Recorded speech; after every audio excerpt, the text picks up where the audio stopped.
నమస్కారం ఘంటారావానికి స్వాగతం. ముందుగా ప్రధానాంశాలు. ప్రకాశం జిల్లా దివాకరపల్లిలో సీబీజీ ప్లాంట్కు శంకుస్థాపన. 2.5 లక్షల మందికి ఉపాధి అవకాశాలు.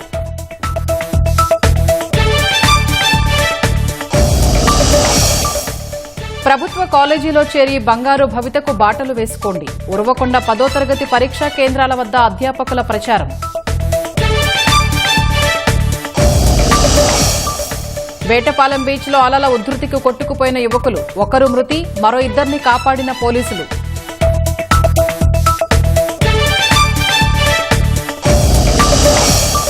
మహారాష్ట్రలో ప్రైవేటు బస్సును ఢీకొన్న కారు. 5గురు దుర్మరణం, 24 మందికి గాయాలు.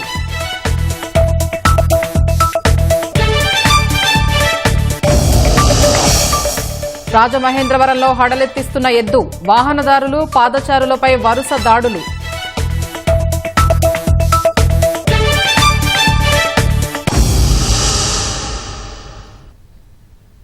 బాపట్ల జిల్లా వేటపాలెం మండలం రామాపురం తీరంలో సముద్రపు అలల ఉధృతికి ఓ యువకుడు మృతి చెందాడు. మరో ఇద్దరిని పోలీసులు కాపాడారు. పర్చూరు నెహ్రూ కాలనీకి చెందిన వంశీ, రాజేష్ అలల తాకిడికి కొట్టుకుపోయారు. వెంటనే అప్రమత్తమైన అక్కడి పోలీసులు ఇద్దరిని కాపాడి ఒడ్డుకు చేర్చారు. వీరిలో రాజేష్ కోలుకోగా 27 ఏళ్ల వంశీని 108లో చీరాల ఏరియా వైద్యశాలకు తరలిస్తుండగా మార్గ మధ్యలో మృతి చెందాడు. ఇదే ప్రాంతంలో జరిగిన మరో ఘటనలో పల్నాడు జిల్లా పసుమర్తికి చెందిన రహంతుల్లా అలల ధాటికి కొట్టుకుపోగా మరైన్ పోలీసులు కాపాడి ఒడ్డుకు చేర్చారు. సపర్యలు చేయడంతో కోలుకున్నాడు.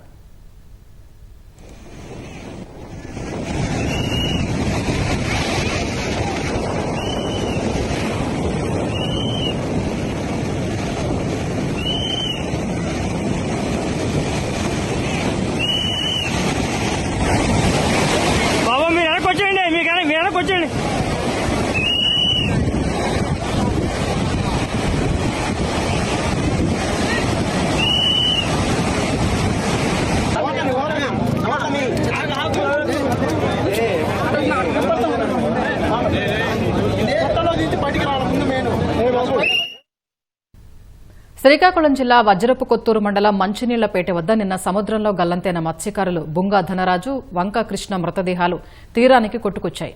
డోకులపాడు తీరానికి ఒకటి, అక్కుపల్లి తీరానికి మరో మృతదేహం కొట్టుకురావడంతో కుటుంబ సభ్యులు బోరున విలపించారు. మంచినీళ్లపేటకు చెందిన 4 మత్స్యకారులు మంగళవారం వేకువజామున వేటకు వెళుతుండగా పెద్ద అల రావడంతో బోటు మునిగిపోయి 4 సముద్రంలో పడిపోయారు. అందులో 2 క్షేమంగా బయటపడగా మరో 2 గల్లంతయ్యారు.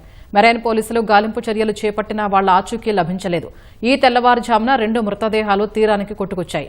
మత్స్యకారుల మృతిపై ఎమ్మెల్యే గౌతు శిరీష తీవ్ర విచారం వ్యక్తం చేశారు. రాజమహేంద్రవరంలో ఆవులు, ఎద్దులను ఇష్టానుసారం రోడ్లపైకి వదిలేయడంతో వాహనదారులు, పాదచారులు తీవ్ర ఇబ్బందులు ఎదుర్కొంటున్నారు. దివాన్ చెరువులో ఓ ఎద్దు రంకెలు వేస్తూ అటువైపు వెళుతున్న వారిపై దాడి చేస్తోంది. ఓ వృద్ధురాలిని, వృద్ధుడిని గట్టిగా కుమ్మేసింది. స్థానిక యువకులు అడ్డుకున్నా ఆగకుండా దాడికి పాల్పడుతోంది. ఆవులు, ఎద్దులు రోడ్లపైకి వస్తున్న నగరపాలక సిబ్బంది పట్టించుకోవడం లేదని స్థానికులు మండిపడుతున్నారు.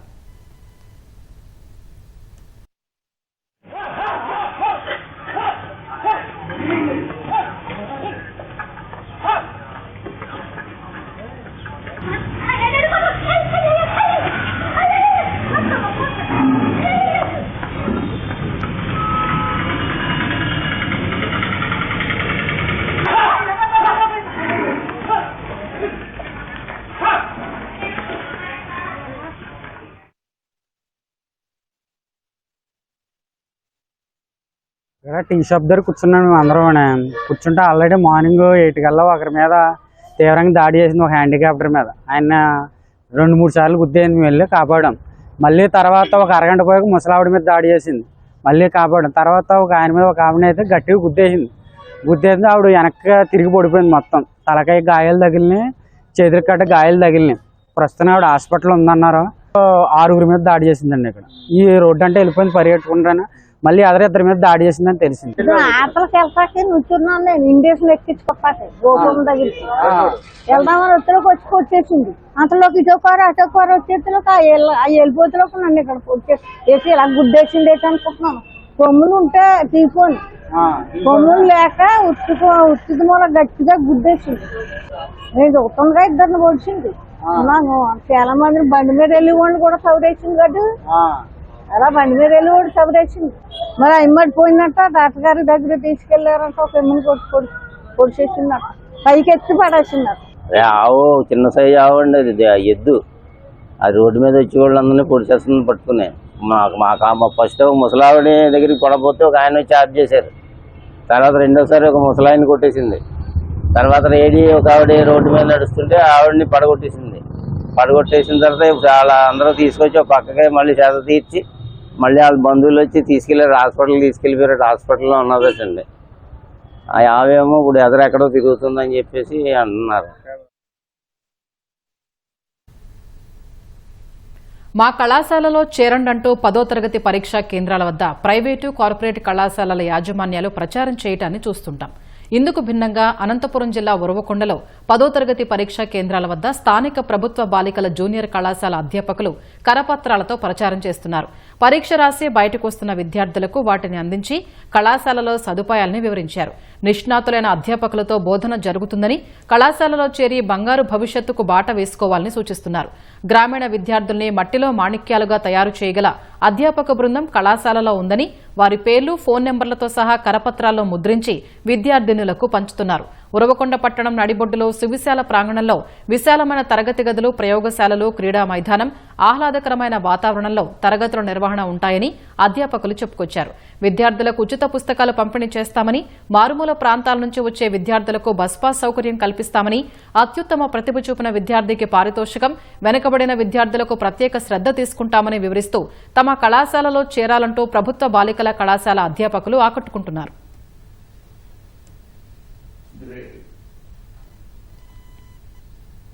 ఉమ్మడి అనంతపురం జిల్లాలో మెడికల్ షాప్ నిర్వాహకులు మత్తు ఎక్కించే మందులు, సిరప్లను పెద్ద ఎత్తున కొనుగోలు చేసి యువతకు అక్రమంగా చేరవేస్తున్నారు.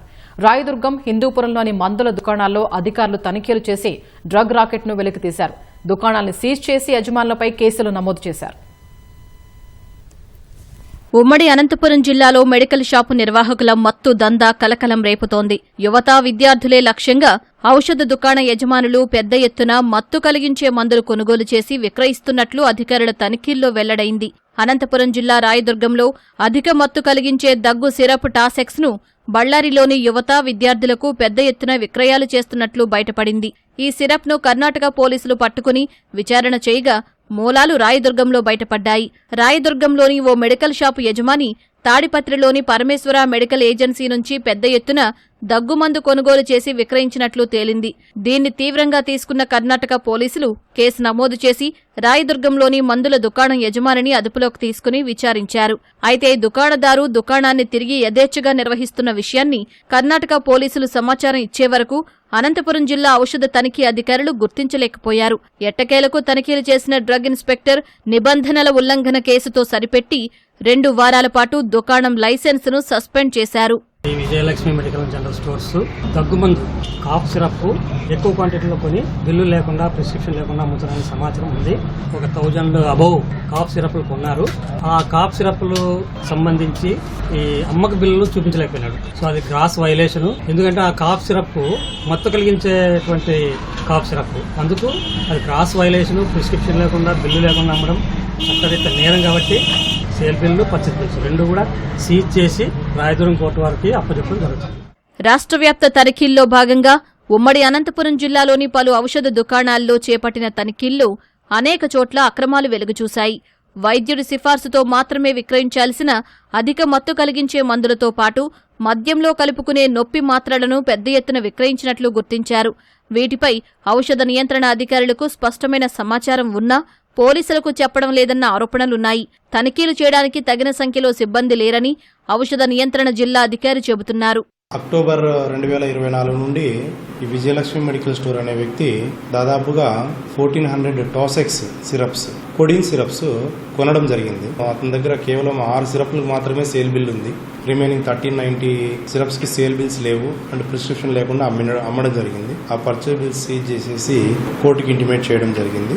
అది పర్చేజ్ వచ్చేసి మహేశ్వరి ఫార్మా తాడిపత్రి అని అక్కడ నుంచి పర్చేజ్ చేయడం జరిగింది through purchase bills. Other tramadol combination మందులు మనం హిందూపూర్లో ఎక్కువగా అమ్ముతున్నారని చెప్పేసి అక్కడ మెడికల్ షాపులు మనం గుర్తించేసి వాళ్ళ పైన కూడా 4 months బ్యాక్ ఒక కేసు రిజిస్టర్ చేయడం జరిగింది. ఇక్కడ మ్యాన్ పవర్ యాక్చువల్గా 4 డ్రగ్ ఇన్స్పెక్టర్స్ ఉండాలి, ఒక డ్రగ్ ఇన్స్పెక్టరే ఉన్నారు, 3 వేకెన్సీస్ ఉన్నాయి. అయినప్పటికీ కూడాను ప్రతి ఒక్కటి ఏ కంప్లైంట్ వచ్చినా కూడా మేము రిడ్రెసల్ చేయడం జరుగుతుంది, విచారణ చేస్తాం, తప్పకుండా వాటిపైన కఠిన చర్యలు తీసుకుంటాం. ఎప్పటికప్పుడు కొత్త రూపు సంతరించుకుంటున్న మత్తు దందాపై పోలీసులు ఉక్కుపాదం మోపాల్సిందేనని నిపుణులు సూచిస్తున్నారు.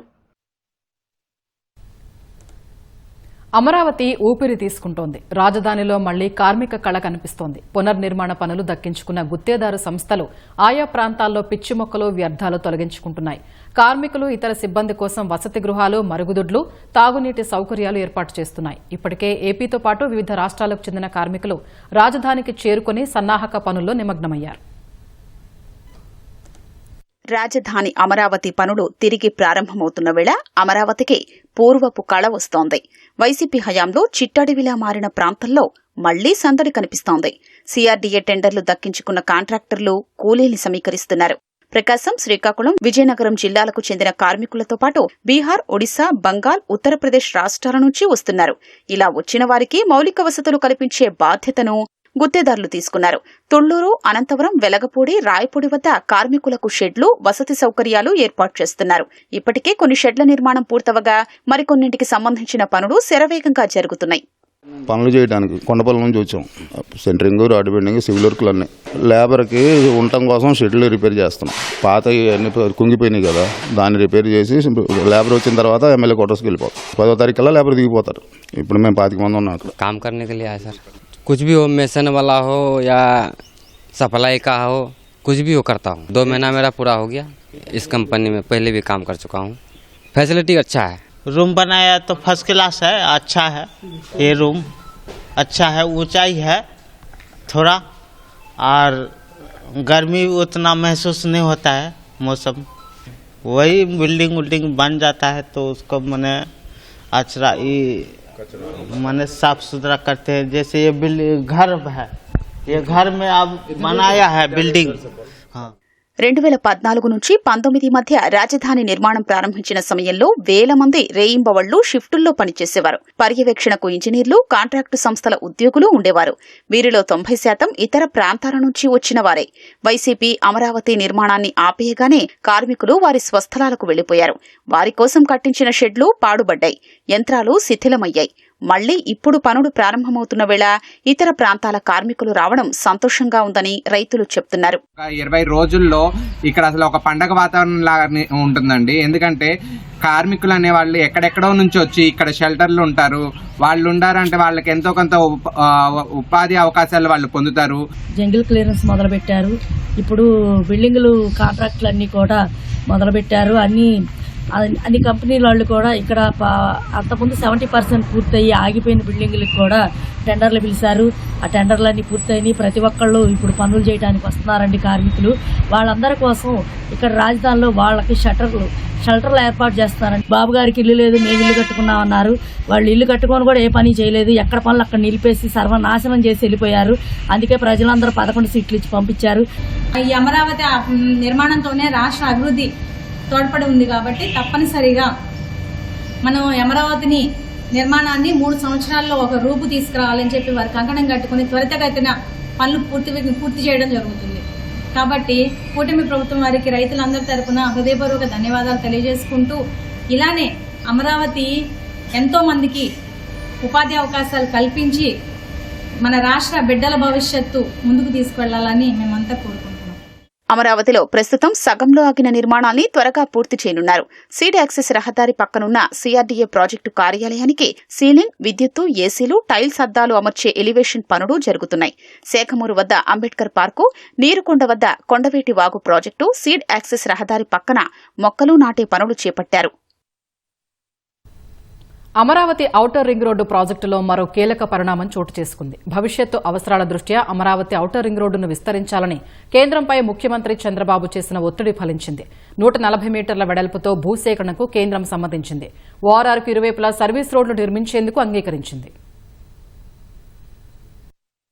అమరావతి ఔటర్ రింగ్ రోడ్డుకు 150 మీటర్ల వెడల్పుతో భూసేకరణ జరపాలని 2018లో నాటి తెలుగుదేశం ప్రభుత్వం ప్రతిపాదించింది. ఓఆర్ఆర్ విస్తరణ, దానికి అనుసంధానంగా సబర్బన్ రైళ్లు నడిపేందుకు రైల్వే లైన్ నిర్మాణమూ జరగాలని భావించింది. ఇటీవలే 189 కిలోమీటర్ల మేర 6 వరుసలతో ఔటర్ రింగ్ రోడ్ నిర్మాణానికి కేంద్ర ప్రభుత్వ పరిధిలోని అలైన్మెంట్ అప్రూవల్ కమిటీ ప్రాథమిక ఆమోదం తెలిపింది. అయితే అందులో 70 మీటర్ల వెడల్పుతో మాత్రమే భూసేకరణ జరపాలని పేర్కొంది. రైల్వే లైన్ ఇతర అవసరాలకు తాము భూమిని సేకరించబోమని రైల్వే శాఖను సంప్రదించాలని ఆ కమిటీ సూచించింది. దీనిపై సీఎం చంద్రబాబు కేంద్రానికి లేఖ రాశారు. తాజాగా కేంద్ర మంత్రి గడ్కరీతోనూ మాట్లాడారు. భవిష్యత్తులో ఓఆర్ఆర్ ను 10 వరుసలకు విస్తరించాల్సి ఉంటుందని, అప్పుడు భూమి సేకరించాలంటే సవాళ్లు ఎదురవుతాయని గడ్కరీకి సీఎం వివరించారు. ఇవన్నీ దృష్టిలో ఉంచుకుని 150 మీటర్ల వెడల్పుతో ఇప్పుడే భూమిని సేకరించాలని చంద్రబాబు కోరారు. దీంతో 140 మీటర్ల వెడల్పుతో భూసేకరణకు గడ్కరీ అంగీకారం తెలిపారు.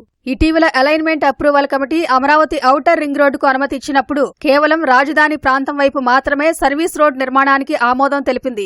ఓఆర్ఆర్కు బయటి వైపు అవసరం లేదని పేర్కొంది. దీనిపైన సీఎం చంద్రబాబు గడ్కరీతో చర్చించారు. ఇరువైపులా సర్వీస్ రోడ్లు ఉంటేనే ఓఆర్ఆర్కు ఆనుకుని ఉండే గ్రామాలు, పట్టణాలకు చెందిన వారు సులువుగా రాకపోకలు సాగించగలరని వివరించారు. గడ్కరీ దానికి సమ్మతించారు. అలైన్మెంట్ అప్రూవల్ కమిటీ ప్రాథమిక ఆమోదం ప్రకారం 70 మీటర్ల వెడల్పుతో ఓఆర్ఆర్ భూసేకరణకు 16,310 కోట్లు ఖర్చవుతుందని అంచనా వేయగా ఇప్పుడు 140 మీటర్ల వెడల్పునకు భూసేకరణ వ్యయం పెరగనుంది. త్వరలోనే కేంద్ర ప్రభుత్వం ఉన్నతాధికారుల నుంచి రాష్ట్రానికి అందే ఆదేశాల్లో ఆ వివరాలన్నీ ఉంటాయని ఎన్హెచ్ఐ వర్గాలు తెలిపాయి.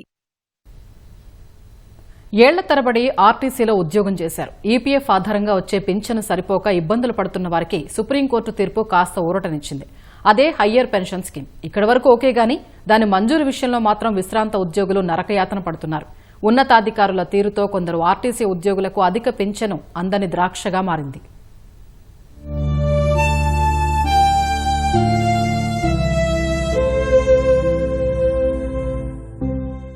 చేతిలో చిరిగిపోయిన పేస్లిప్పులు పట్టుకుని ఒకరు, నలిగిపోయి మరకలు పడిన పత్రాలు సంచిలో దాచుకుని మరొకరు. వీరంతా ఆర్టీసీలో ఏళ్ల తరబడి ఉద్యోగం చేసి పదవీ విరమణ చేసినవారు. ఉద్యోగ జీవితంలో అత్యుత్తమ ప్రదర్శన కనబరిచి అవార్డులు, రివార్డులు సాధించారు.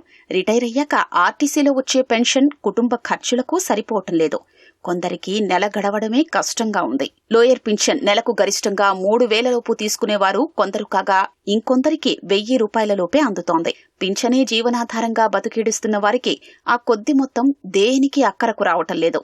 మందు బిల్లులకు సరిపోని దుస్థితిలో పూట గడవక కూలి పనులకు వెళుతున్నవారు కొందరైతే అవి చేతగాక కొందరు అర్ధాకలితో అలమటిస్తున్నారు. నేను 23 సంవత్సరాలు చేశాను సార్. హైర్ పెన్షన్ ఎలిజిబుల్ అయితే వాళ్ళు అడిగిన కాగితాలు మొత్తం తీసుకొచ్చి చూపించాను సార్. 7 నెలలది నీది పిఎఫ్ కటింగ్ కాలేదు, అవి కావాలంటే ఇవి తీసుకొచ్చి జిరాక్స్లు చేసి ఇక్కడ ఇచ్చిపోయినా. నీది డిమాండ్ లెటరు రిజెక్టెడ్ అని వచ్చారు సార్. మేము ఏం చేయాలి సార్? ఇప్పుడు మీరు అడిగిన ప్రూఫ్స్ అన్నీ మేము ఇచ్చాము, ఇంకా మాకు ఎందుకు రిజెక్ట్ చేశారు? ఏమంటున్నారు? మేము చేసే పని చేసినాము, ఇక్కడ ఆడ బర్కత్పూర్లో ఈ విధంగా చేసినారు అంటున్నారు. బర్కత్పూర్ హైదరాబాద్ సార్, ఈపీఎఫ్ ఆఫీసు. అక్కడ గేట్ లేకిలో రానియటం లేదు సార్. ఆ సమస్య అడుగుదామని పోయినా కానీ గేట్ అవకలు ఉండి మాట్లాడంటున్నారు సార్. ఇంకా మేము ఎవరికి చెప్పుకోవాలా? అందరితోటి మాకు వచ్చే ఆ పెన్షన్ శాంక్షన్ చేస్తే మేము జీవనాధారం గడుపుకుంటాం సార్. నాకు వచ్చేది 2,627 రూపాయలు సార్ నా పెన్షన్, పిఎఫ్ పెన్షన్. ఒకే డిపోలో రిటైర్మెంటు అన్నీ కరెక్ట్గానే ఉన్నాయి, మళ్ళీ రిజెక్ట్ చేశారు సార్. కారణం ఏం చెప్పటం లేదు సార్. మాకు జీవనాధారం మాకేం ఇది లేదు సార్. భార్య బిడ్డల మీద భోజించుకోవాలన్నా కనీసం తినడానికి కూడా లేకుండా చేసుకొని పిఎఫ్ అదివరకు 2,800 ఏమో వస్తుంది మాకు. ఆ 2,800 కనీసం మందులకు కూడా దాల్టలేదు సార్. పెద్దవారు కొద్దిగా కరుణించి మాకు ఏదైనా ఇస్తే మేము అన్నం తింటాం సార్. అది 2014 సెప్టెంబర్ 1వ తేదీకి ముందు జాయిన్ అయి సర్వీస్లో ఉన్నవారు తరువాత రిటైర్ అయిన వారికి హయ్యర్ పెన్షన్ స్కీమ్ వర్తింపజేస్తూ సర్వోన్నత న్యాయస్థానం ఇచ్చిన తీర్పు రాష్ట్రంలో 40,000 మంది ఉద్యోగులకు ఆశాదీపంగా కనిపించింది. హయ్యర్ పెన్షన్ కోసం దరఖాస్తుదారులు నెలల తరబడి కార్యాలయాల చుట్టూ తిరిగి అలసిపోతున్నారు. నేను దాదాపు 27 సంవత్సరాలు గవర్నమెంట్ 1 డిపోలో చేసి మన ఆగస్టు 24ని రిటైర్ అయ్యానండి. ఈ పెన్షన్ వచ్చేపాటికి ఎయిర్ పెన్షన్ నాకు పిఎఫ్ 58 దాటిన తర్వాత ఎందుకు కట్ అయిందని ఇచ్చేశారు. దానికి సమాధానం నేను రిప్లై ఇచ్చాను. ఇచ్చిన తర్వాత దాన్ని రిజెక్ట్ చేశారండి. 58 దాటిన తర్వాత పిఎఫ్ కట్ అయింది చాలామందికి. వాళ్ళు లెటర్లు పెట్టారు, వాళ్ళకి ఇచ్చేశారు. డిమాండ్ లెటర్ కూడా వచ్చింది, డబ్బులు కూడా కట్టేశారు కొంతమంది. కానీ ఇప్పుడు మళ్ళీ దానికి సమాధానం ఇచ్చాము, లెటర్ ఇచ్చాం, కానీ వాళ్ళు రిజెక్ట్ చేశారు. పిఎఫ్ ఆఫీస్కి వెళ్తే అసలు సమాధానం లేదండి. వయసు మళ్ళిన తర్వాత ఈ పెన్షన్ కూడా రాకపోతే మేము ఎట్ట బతకాలి. 1/98 రెగ్యులర్ అయ్యారు. 1/98 నుంచి 1/8/98 వరకు నీ వేజెస్ చూపించలేదు. అది తీసుకొచ్చి మాకు ఇవ్వమన్నారు. తీసుకొచ్చి ఇది ఇచ్చేసాను. ఇచ్చినా కూడా నాకు మళ్ళీ ఇప్పుడు రిజెక్టెడ్ లెటర్ వస్తుంది బై రీజనల్ ఆఫీసర్ని. నాకు విషయం అర్థం కావటం లేదు. ఎక్కడ పోయినా ఎవరు న్యాయం చేయటం లేదు. మాకు వచ్చే పెన్షన్ మాకు షుగర్ టాబ్లెట్స్ కూడా సరిపోవటం లేదు. సుప్రీంకోర్టు తీర్పు ప్రకారం మాకు పెన్షన్ సహాయం చేయాలని కోరుతున్నాం. హైదరాబాద్ లోపల ఎలా చేయట్లేదు సార్ వాళ్ళు. కారణం అసలు ఎందుకు రిజెక్టెడ్ ఎందుకు విషయం తెలియటం ముందు. అసలు కంప్లైంట్ ఏంటి, వాట్ ఈస్ కంప్లైంట్? కొందరు తమ దరఖాస్తులు తిరస్కరిస్తున్నారంటూ కన్నీటి పర్యంతమవుతున్నారు. పనిచేసిన డిపోలు, కార్యాలయాలతో పాటు ఆర్టీసీ ప్రధాన కార్యాలయం ఎక్కడ అడిగినా కారణాలు చెప్పటం లేదు. హైదరాబాద్ బర్కత్పురాలోని రీజనల్ పీఎఫ్ ట్రస్టుకు వెళుతుంటే తమను కనీసం లోపలికి అనుమతించడం లేదని వాపోతున్నారు. కొన్ని నెలలుగా ఏపీలో దాదాపు 2000 హయ్యర్ పింఛన్ దరఖాస్తుల్ని ఈపీఎఫ్ అధికారులు తిరస్కరించగా వారంతా కార్యాలయాల చుట్టూ తిరుగుతున్నారు. ఆర్టీసీ అధికారులు కూడా వారిని సముదాయించలేకపోతున్నారు. కామన్ గా అందరినీ ఏదో కాసు పెట్టి తగ్గించాలన్న ఉద్దేశంతోనే రిజెక్ట్ చేస్తున్నట్టుంది. అది ఒక కారణం, స్పెసిఫిక్ కారణం లేదు. సిమిలర్ కేసులు యాక్సెప్ట్ చేస్తున్నారు, సేమ్ కేసుల్ని కొన్ని కేసుల్ని రిజెక్ట్ చేస్తున్నారు. క్వశ్చన్ వేశారండి, దానికి ఆన్సర్ ఇచ్చాము. లేదు ఆ ఆన్సర్ సరిపోదు, ఇంకో విధంగా ఇవ్వండి అంటే ఆ విధంగానే ఇస్తాం. అది ఏం కాదు చెప్పకుండా రిజెక్ట్ చేశారు, నీది ఎలిజిబిలిటీ లేదు అంటే ఏమని మేము ఏదైనా పని చేసుకునే పని కాదు. మనకు డబ్బులు మన పెన్షన్ లేదు, అసలు ఎట్లా బతకాలి? వీళ్ళు చూసాను కోర్టు ఆర్డర్ని కూడా పక్కన పెట్టేసి బ్లైండ్గా రిజెక్ట్ అంటున్నారు. అసలు కారణం ఎక్స్ప్లెనేషన్ అడగాలి కదా. అసలు ఆఫీస్కి పోయి మాట్లాడకుండా అవకాశం లేదు. వాళ్ళ ఇష్టం, వాళ్ళు ఏది పెడితే అది కొట్టేయటమే. వాళ్ళు సర్వీసులు ఉండరు, రిటైర్మెంట్ బాధలు వాళ్ళకేం తెలుస్తుంది. ఈ వయసులో మేము వేరే పని చేసుకునే పరిస్థితి కూడా లేదు. అయ్యో కానీ కలవమంటున్నారు, అంతవరకు కలుస్తున్నాం, మాట్లాడుతున్నాం. దానికి సంబంధించిన కాగితాలు పుట్టప్ చేసాము. తర్వాత గ్రీవెన్స్లో లెటర్ పెట్టమన్నారు, అంతవరకు పెట్టిపోతున్నాము. దాని మీద మేము వీళ్ళని కలిసిన ప్రయోజనం లేదు. హైదరాబాద్ పోతే వాళ్ళు ఏమో గేట్ దాకా కూడా రానియట్లేదు. పీఎఫ్ కమిషనర్ ఎంటర్ అయితేనే మా సమస్య పరిష్కారం అవుతుంది, లేకపోతే పరిష్కారం ఎట్టి పరిస్థితిలో కాదు. పీఎఫ్ అధికారుల తీరుతో తమ పరిస్థితి గందరగోళంగా ఉందని బాధితులు చెప్తున్నారు. హయ్యర్ పింఛన్ కోసం ఎన్నో రోజుల కిందటే అన్ని ఆధారాలతో దరఖాస్తు చేసుకున్నప్పటికీ కూడా కారణం తెలియజేయకుండానే వీటిని రిజెక్ట్ చేయడం పట్ల ఆర్టీసీ ఉద్యోగులు తీవ్ర ఆవేదన వ్యక్తం చేస్తున్నారు. ఎందుకు రిజెక్ట్ అయినటువంటి కారణాలు కూడా తెలియజేసేందుకు అవకాశం ఇవ్వడం లేదని, కనీసం కార్యాలయంలో కూడా రానివ్వకుండా తమను ఇబ్బందులు గురి చేస్తున్నారని చెప్పేసి వాళ్ళంతా ఆవేదన వ్యక్తం చేస్తున్నారు. ఆర్టీసీ ఉన్నతాధికారులు అలాగే పీఎఫ్ ట్రస్ట్ అధికారులు వెంటనే స్పందించి ఈ సమస్యను వెంటనే పరిష్కారం చేసి తమకు న్యాయం చేయాలని వారందరూ కూడా వేడుకుంటున్నారు. కెమెరామెన్ నరస్తే కలిసి వెంకటరమణ, ఈటీవీ న్యూస్, విజయవాడ. మహారాష్ట్ర ఉప ముఖ్యమంత్రి ఏక్నాథ్ సింధేపై వివాదాస్పద వ్యాఖ్యలు చేసిన కేసులో స్టాండప్ కమెడియన్ కునాల్ కామ్రాకు పోలీసులు మరోసారి సమన్లు జారీ చేశారు. ఇప్పటికే ముంబై పోలీసులు 2 సార్లు సమన్లు జారీ చేయగా కునాల్ విచారణకు హాజరు కాకపోవడంతో తాజాగా 3వ సమన్లు జారీ చేశారు. ఏప్రిల్ 5న విచారణకు హాజరు కావాలని ఆదేశించారు. సోమవారం ముంబై మహింలోని కామ్రా నివాసానికి పోలీసులు వెళ్లగా అక్కడ ఆయన లేకపోవడంతో చట్ట ప్రకారం తదుపరి చర్యలు తీసుకోనున్నట్లు చెప్పారు. ఈ నేపథ్యంలో పోలీసులు సమన్లు జారీ చేశారు. అటు పోలీసులు తన కోసం రావడంపై కునాల్ స్పందించారు. గత 10 ఏళ్లుగా తాను ఆ ఇంట్లో ఉండటం లేదని, అక్కడికి వెళ్లటం వల్ల సమయం, ప్రజా వనరులు వృధా కావటం తప్ప ఎలాంటి ఉపయోగం లేదని ఎద్దేవా చేశారు. ప్రతిపక్షాలు తీవ్రంగా వ్యతిరేకిస్తున్న వక్ఫ్ చట్ట సవరణ బిల్లు కాసేపట్లో లోక్సభలో చర్చకు రానుంది. 8 గంటల పాటు చర్చ జరపాలని ప్రభుత్వం నిర్ణయించింది. పరిస్థితిని బట్టి సమయాన్ని పెంచే అవకాశం ఉంది. 12 గంటల చర్చకు బీఏసీలో విపక్షాలు డిమాండ్ చేసినట్లు తెలుస్తోంది. ప్రశ్నోత్తరాల సమయం తర్వాత మైనార్టీ వ్యవహారాల శాఖ మంత్రి కిరణ్ రిజిజు బిల్లును ప్రవేశపెట్టనున్నారు. కేంద్ర హోంమంత్రి అమిత్ షా సహా పలువురు బీజేపీ నేతలు లోక్సభలో జరిగే చర్చలో పాల్గొనున్నారని తెలుస్తోంది. వక్ఫ్ బిల్లుపై తమ గళాన్ని నొక్కే ప్రయత్నం చేస్తున్నారని ఇండీ కూటమి బీఏసీ సమావేశం నుంచి వాకౌట్ చేసింది. వక్ఫ్ బిల్లును ఐక్యంగా వ్యతిరేకించాలని ఇండీ కూటమి నేతలు నిర్ణయించారు. పార్లమెంట్ హౌస్లో సమావేశమైన విపక్ష పార్టీల నాయకులు సభలో అనుసరించాల్సిన వ్యూహంపై చర్చించారు. లోక్సభలో చర్చ సందర్భంగా వక్ఫ్ బిల్లు ఎంత రాజ్యాంగ విరుద్దమో తెలియజేస్తానని ఎంఐఎం అధినేత అసదుద్దీన్ ఓవైసీ అన్నారు. వక్ఫ్ చట్ట సవరణ బిల్లుపై చర్చ జరగనున్న నేపథ్యంలో బీజేపీ, ఆ పార్టీ మిత్రపక్షాలు, కాంగ్రెస్ సహా ఇండీ కూటమి పార్టీలు తమ ఎంపీలకు విప్ జారీ చేశాయి. సభ్యులంతా సభలో ఉండాలని సూచించాయి. లోక్సభలో బిల్లు ఆమోదం పొందితే గురువారం రాజ్యసభలో బిల్లును ప్రవేశపెట్టాలని నిర్ణయించారు.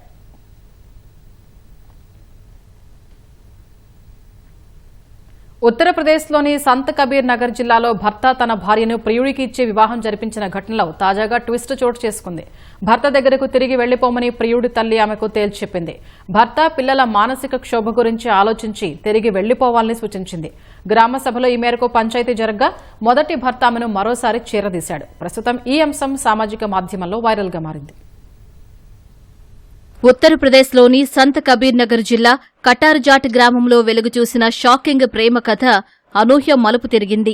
తన భార్య రాధికకు ఆమె ప్రియుడు వికాస్తో ఇటీవలే బబ్లు పెళ్లి చేయించడం సర్వత్రా చర్చనీయాంశంగా మారింది. ఏదైనా ప్రాణహాని తలపెడుతుందనే భయంతో బబ్లు తన భార్యను ఆమె ప్రియుడికే కట్టబెట్టాడు. అయితే రాధికకు రెండో భర్త వికాస్ తల్లి షాక్ ఇచ్చింది. రాధికను తిరిగి ఆమె మొదటి భర్త బబ్లూకే అప్పగించింది. రాధిక భర్త పిల్లల మానసిక క్షోభ గురించి ఆలోచించి తాను చలించిపోయానని, అందుకే మొదటి భర్త బబ్లూ దగ్గరికి వెళ్లిపోమ్మని రాధికకు చెప్పానని వికాస్ తల్లి వెల్లడించింది. ఈ విషయంపై కటార్జాట్ గ్రామంలో పంచాయతీ జరిగింది. తన భార్య రాధికను చూసుకుంటానని బబ్లూ గ్రామ పెద్దల సమక్షంలో ప్రకటించాడు. వారి ఎదుట ప్రమాణం చేసిన తర్వాత రాధికను బబ్లూ తిరిగి స్వీకరించాడు. భవిష్యత్తులో రాధికకేదైనా ప్రమాదం జరిగితే దానికి తానే బాధ్యత వహిస్తానని హామీ ఇచ్చాడు.